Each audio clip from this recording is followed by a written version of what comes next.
Hey everybody, I missed you all. I am back. Sorry, I have been sick for like almost a week. I think it happened when the temperature went from close to 80 one day and then under 20 degrees the next day. And I think that had a big part in it. Or I'm just, a weak bitch. I don't know. But I was sick, and I normally don't take medicines because I don't trust them and I don't want some super drug resistant strain of something to kill me. So I usually just let my body fight it on its own. But this one time I took something and it made me so goddamn loopy. And if you saw my recent commentary on Teen Wolf, episode 20, Echo House, I had to re-upload it because I was on something the first time and I had some major sync issues and all my graphics were like 5 seconds after what I was saying and people were probably like, what the fuck was he on? So I had to re-upload it. So if you saw the wonky one, it's still up there. Go to the correct one so you don't think I'm just, some piece of shit who can't edit a video. So that's the reason why this review is a little late. I hate being late on my reviews, but I couldn't help it. My body was rebelling. It declared civil war on me and it won. But I'm back. So I want to talk about RuPaul's Drag Race Season 6. The second premiere, yes, the second premiere. As I said in my earlier commentary, we had a dual premiere this year of this season's Drag Race. So we had 7 queens in Group 1, and now we have our second 7 set of queens for Episode 2. Yes, Shady Ru threw a pipe bomb at us, and we have a dual premiere. Well, since they preview the first 10 minutes of the following week's episode on the LogoTV app, get it on your iOS devices today, we already seen the entrance of our second group of queens, so I won't rehash it. Just watch my previous recap for my commentary on the set of queens I'll be discussing today. But I just want to say really quickly, Bianca is everything, Trinity is pop video fish, Jocelyn, she's endearing, Milk is a giraffe, Magnolia, hateful, Courtney, famous singing fish, and Darian is larger than life. Literally. Ooh, is that a fat joke? Anyway, so the second group of queens didn't have as wacky of a photo shoot as the first group of queens, so they got off really easy.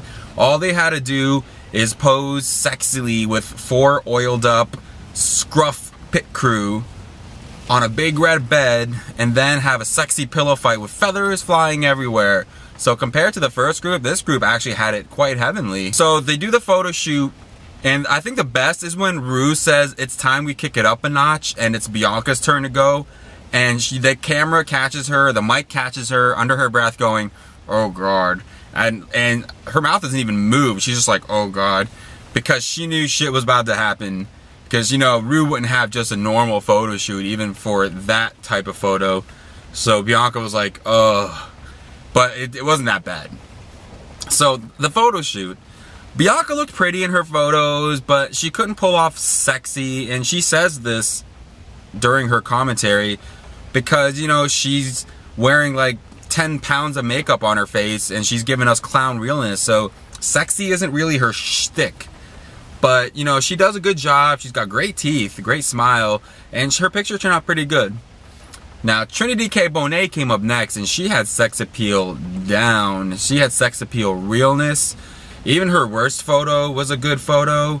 She fit in like a pop video vixen. Jocelyn Fox did a decent job, but with the feathers flying all over the place. It seemed like they were like magnetized to her face, but she did a decent job. But when Jocelyn talks, doesn't it sound like she's talking with her nose stuffed all the time? It's like her nose is always stuffed. She's always like, She's always like, kind of like that. It's just, I can't do it. God, that was bad. But it sounds like her nose is always stuffed. And she had this like little ill-fitting mini dress that kept riding up. So her ass kept showing and Trinity was like checking it out. And Trinity's like, where's the rest of that dress? Courtney, I think she nailed the photo shoot. She looked Marilyn Monroe-esque. She pulled off glamour. She pulled off sex appeal. She actually had a good sense of humor as well with the feathers and the pillow fight.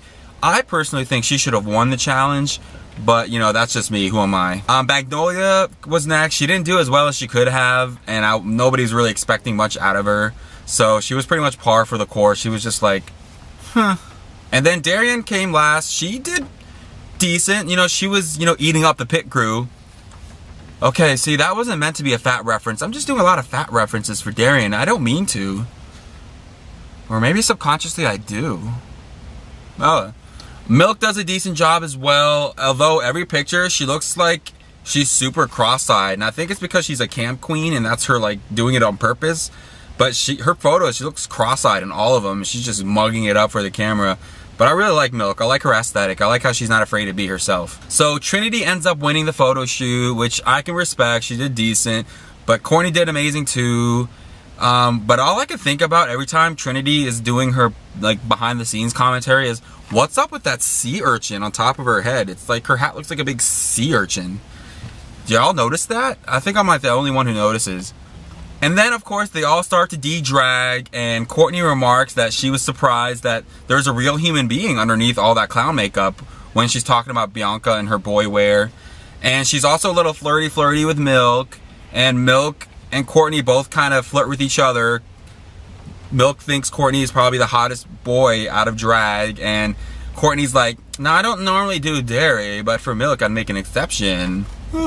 So, you know, there's a little flirty, maybe there'll be a little kai action. And let's go to the first main challenge. We're just chugging along here. The first main challenge is the Life of the Party challenge. Hashtag party like a drag queen, where they have to make couture outfits out of leftover party supplies. So like the previous episode, the winner gets to pick first and then hand out the rest of the boxes to the other people. And Trinity picks the Princess Party for herself. She gives Darian Lake the St. Patrick's Day party box. Jocelyn Fox gets the Quinceañera box, and she butchered the pronunciation of that just like I just did. I'm a traitor to my ethnicity, sorry. Magnolia gets the hoedown, fittingly. Courtney gets the Republican Party, which is a play on, you know, the word party. Bianca gets the luau, and Milk gets the toga party. On my predictions, first impressions video, I predict that there's like a Party City challenge where they have to go to Party City and make couture outfits out of Party City stuff. And I think I was pretty close. I mean, they had leftover party supplies that you could probably find at Party City. So I think I was pretty close on my prediction. So check for me. And I predict, since Bianca is a professional seamstress and sewer, that she's gonna freaking win this challenge hands down. For the most part, the queens were making do with their boxes. Jocelyn was loving all the pretty colors and sparkles and everything in her box. And she's so positive and quirky that she's actually kind of growing on me. I was so rough on her in the beginning, but she's actually growing on me. She's not so bad. And Bianca's clocking left and right in the workroom, which is what a good insult comic should be doing, but nobody is spared from Bianca's playful, you know, ribbing and her wit. And Magnolia really is the only one not having a good time, and she's pissing and moaning and blah blah blah. And Courtney behind the scenes is like, girl, it's the first challenge, get a grip. It was funny in the workroom though when Ru was talking with Bianca, and she asked about Bianca's quick wit and her sharp timing, and Bianca says it's her mental Rolodex of hate. Hashtag Rolodex of hate. I'm stealing that. I think I have it too, where she assesses her situations and reaches into her Rolodex to spew out her like hateful comebacks, and she just has it in her head mentally, and she just, you know, flips through it for whatever situation she needs it for. And I'm like living for Bianca right now. So Ru talks with Magnolia, and Magnolia bitches some more about her fabrics, and Ru asks what her aesthetic is, and Magnolia's like, well, I'm a trash queen. I like things that are so hideous that they're pretty. And Ru's like, bitch, then this challenge should be a breeze for you, because if those fabrics are so hideous, then you should like be able to make something beautiful out of it. So Ru was like really clocking Magnolia right there, I think, inadvertently. But she was clocking Magnolia, being like, Magnolia, stop being a fucking hypocrite. And then Ru visits Jocelyn's and Jocelyn's table, and it looks like Jocelyn's table like had a fabric volcano explode all over it, and there's like fabrics and embellishments and everything all over the table. And Jocelyn's like, I think I've narrowed it down here, and you're looking at the table all covered, and you're like, girl, somebody needs to edit. And she calls like RuPaul Ruzy Q. She's like, hey, Ruzy Q. And it's just like, God, Jocelyn, you're so adorable. And but God damn it, she's going to use all of that fabric. She's going to. And she's able to pronounce quinceañera, which was shocking because Trinity like butchered it earlier. And it was really funny behind the scenes though, when she's like, she wants to be considered the black horse of this season. And then a producer off camera is like, don't you mean dark horse? And Jocelyn's like, oh yeah, I do mean dark horse. But you know, Jocelyn. Oh, Jocelyn. And then you see another behind the scenes moment where Milk is telling Bianca she wants to, you know, wear a beard with her outfit. And Bianca's like, really, queen? I hope you packed. So Bianca's always so throwing some shade. But it's like, she's kind of like Gia Gunn. It's not like hateful shade, but, you know, Bianca's like professional shade. And she doesn't mean it to be hurtful. She's actually kind of giving you good critiques, and you should listen to Bianca because she's been in the game a long time and she's uber famous. And I also like this moment when Darian is telling Courtney about a local commercial she did, because they're discussing their past brushes with fame. And of course Courtney was on season 1 of Australian Idol, but Darian's telling Courtney about a local commercial she did where they were looking for local talent. And then Bianca pipes up and says that they only chose Darian Lake because all the talent was unavailable. Bam! She's clocking them all, and Darian's like, yeah, you're right. So let's talk about the runway, okay? So the runway was pretty cool. Khloe Kardashian was the guest judge. Trinity K. Bonet came out with her princess, her futuristic princess outfit, and it was life. I mean, her Star Wars looking Princess Amidala, Queen Amidala makeup was intricate. It was awesome. Her presentation was good. She blew out the white powder. Overall, it was a good first look. It was a good first impression. The judges praised the look, but they weren't wild about the big collar piece that was on there. And they were like, especially Michelle, she was like, if you just take the collar piece off, your outfit's like a cajillion times better. And I agree. She took the collar off and her outfit was sickening. So then Bianca came out and she was serving high fashion luau gown realness. It was cut and tailored perfectly, which we expect from Bianca.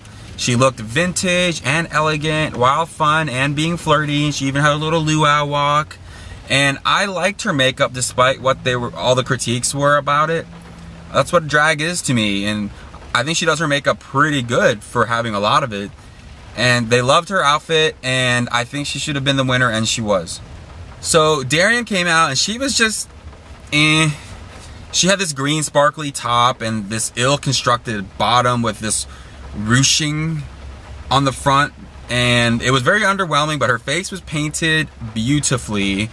They loved her face, but Khloe was not living for the ruching, like I said, in the front of her skirt. Khloe was saying she has a big pussy. Ew. I hate that word. And anything that accentuates it is bad, referring to Darian Lake's getup. Ugh, I hate that word. I said it. Gotta like, bleh, bleh, wash my mouth out. And then Magnolia came out. Moo. That's all I have to say about that. They clock her outfit and her nose contour. Magnolia gives attitude right back. She's defensive. Khloe thinks she's giving back too much anger. She was just a hot mess on the runway. I'm sorry about it. Jocelyn Fox came out. She was fun. She was energetic, but her outfit was busy, busy, busy. But it really worked strangely with her theme and her personality. And her personality really radiated and sold the outfit, in my honest opinion. But the judges think that she used everything in her box, and I think they're right. And Michelle thinks her construction, the construction of the dress was a disaster, although Santino disagreed. I didn't think it was as bad as they were saying, though. And then Courtney Act popped out of a box, and I didn't even notice she made a box, but she pops out of her box, and her outfit's simple. It's like a bathing suit top with a bathing suit bottom and a flowing train, a sarong, I think. And she's showing off her body, but it's not as creative or cutting edge as the others. And she's tripping all over the flowing skirt. And Khloe wants to skin her alive and wear her body because her body is sick. But she was okay. And then Milk came out looking uber couture with her long white pants that connected to these two straps that served as her top. And she had this long translucent veil that wrapped around her entire body. And she wanted to serve her hermaphrodite realness. And she did that with beard and all. I liked the look. Santino liked the outfit. And he thought it looked like $1 million. And all the judges agreed that she could have done without the beard, but Michelle thought it took some big balls to walk out there with a beard, and I thought it was an awesome outfit, to tell you the truth. So the bottom two was Magnolia and Darian Lake. Unsurprisingly, they lip synced to Turn the Beat Around. Okay, no copyright infringement. And overall, it was like it was another underwhelming battle. Darian definitely turned it out more than Magnolia. Magnolia was doing some weird, you know, Tammy Brown realness when she was moving around and doing her singing and dancing. And she didn't know all of the words, so Darian definitely deserved to stay. So that was the episode, but let's get to the fun shit. Let's talk about Untucked. So Untucked, you know, was immediately after the show. I noticed some subtle changes in the opening of the Untucked intro, and I'm not sure if in seasons past they do this, if they change the openings, but this one certainly did. You get another snippet of Vivacious in some red outfit with black sparkly spikes, which was not in the original, and I'm like, what the fuck is that? And then you also see a clip of Adore reacting to something in the Interior Illusions Lounge, which was also not in the first opening. Other than that, a few of the scenes they trimmed off, but it was overall the same. So I'm not sure if seasons past they've actually altered their Untucked intro as the season progressed, but I don't think they have. So we also see the second set of queens marching towards the Illusions Lounge, going across the backstage area, and Magnolia's even clocking herself about her running her mouth and reacting badly to the judges, and she just likes to hear herself speak. Heaven forbid you're like the only one who likes to hear it. And they show a bonus clip of the queens twerking. Like RuPaul asked them to twerk, and Milk and Courtney, and especially Jocelyn, showed off they have the most twerk ability, and Jocelyn's just showing off her ass the whole time, but they knew how to twerk. It was quite impressive.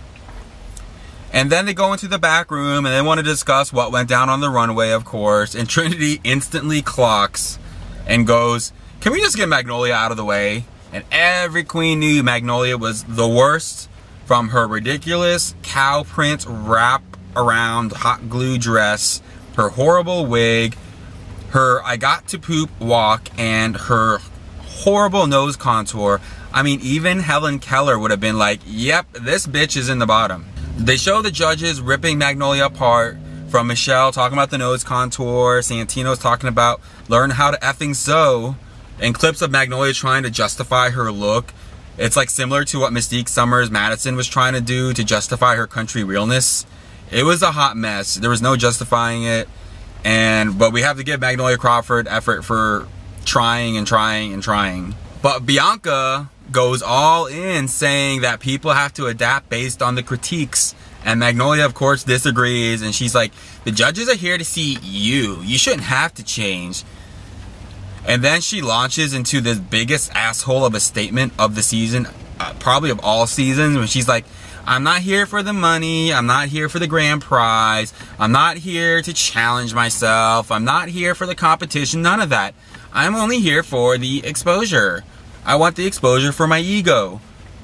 And I'm like, ooh, this bitch just went there. And Jocelyn's like pointing out the hundreds of other queens that would give their left tit to be there. And Trinity says she needs to save another queen the trouble of lip syncing and just go home. And Trinity also goes on to say that Magnolia should have said that she was there to show off to the world her brand and what she was as an entertainer. And, you know, one of those PC answers that equates to the same thing that Magnolia said, but comes out a lot better and nicer and more PC. Instead of, you know, saying she was just there for the exposure. But Bianca thinks Magnolia is only acting out because she's in the bottom two. And Bianca also says that if you want to be a stone cold bitch, go ahead. It's a tough job. I do it on the stage because I have to, but I don't do it in real life. She also says that if you want to stay committed to that, then go home and I'll help you pack, bitch. That's why I love Bianca. Bianca is so the front runner right now. And when they're discussing who's going to go against Magnolia, they think it's going to be Courtney, Jocelyn, or Darian. and Magnolia calls Courtney like the top of the ladder and of the safe ladder, and Courtney's like, oh, so that means I'm like the winner of the losers. And Courtney admits that sewing's not her forte, but everything else is. Zing. And then Darian is mad that they call her outfit safe because her over-the-top, like, larger-than-life personality is far from safe, and that's the last word she wants to be used to describe her. And when Trinity's discussing her outfit and, like, the satellite dish on the back of her neck piece, she says she wants to give America what Trinity at home gives her audiences on the stage, and Bianca's like, the difference between you at home and America is that America's there to actually watch it. Damn, that was a mega clock alert, hashtag mega clock. There was some silence in the room, and then Bianca's like, there was a joke there. But the damage was done though. I was LOLing, I was living for it, living for Bianca. And then Jocelyn gushes more about her love for Courtney Act, and I see like a kai in their future. But no, really, like, she's in awe of Courtney, and she's like a celebrity in Jocelyn's eyes, and Jocelyn was like really excited that Courtney was gonna be on the season with her, and she's gushing and gushing, and Courtney's like, this is kind of awkward.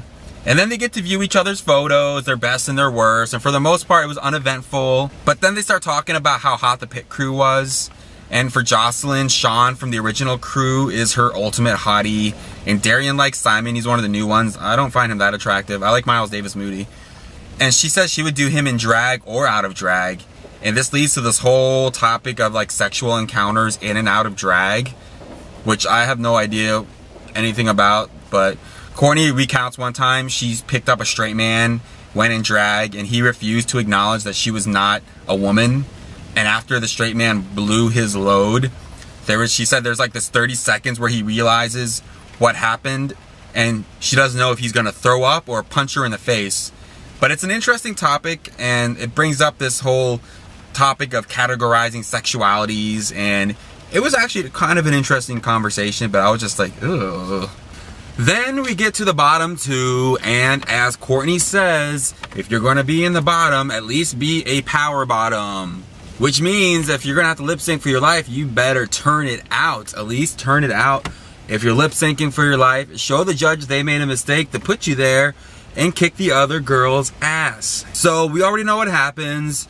Darian sends Magnolia home, and Magnolia cares not if she is the laughingstock. She got her 5 seconds of fame, and now she'll disappear in the sunset or wherever she's going to go to. Disappear to Seattle or something. Anywho, so according to my prediction / first impressions video that I did way back before the season started, I did predict Magnolia was gonna go home second, and technically I was right. Magnolia went home second, which means I'm 1 for 2 in my predictions. Check, check. Boom, boom. Okay, so if you have the LogoTV app, you usually will be able to see a preview of next week's episode, like a 10-minute preview of next week's episode. And of course, next week's episode is where 2 groups come together.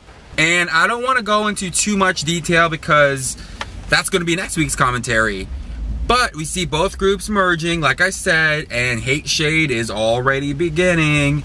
It's like Survivor, and you get the 2 rival tribes clashing as the second set of queens finally merges with the first set of queens. And Bianca already doesn't like Gia Gunn, and she calls her Kimora Lee Kardashian, and she doesn't like Laganja's over-the-topness.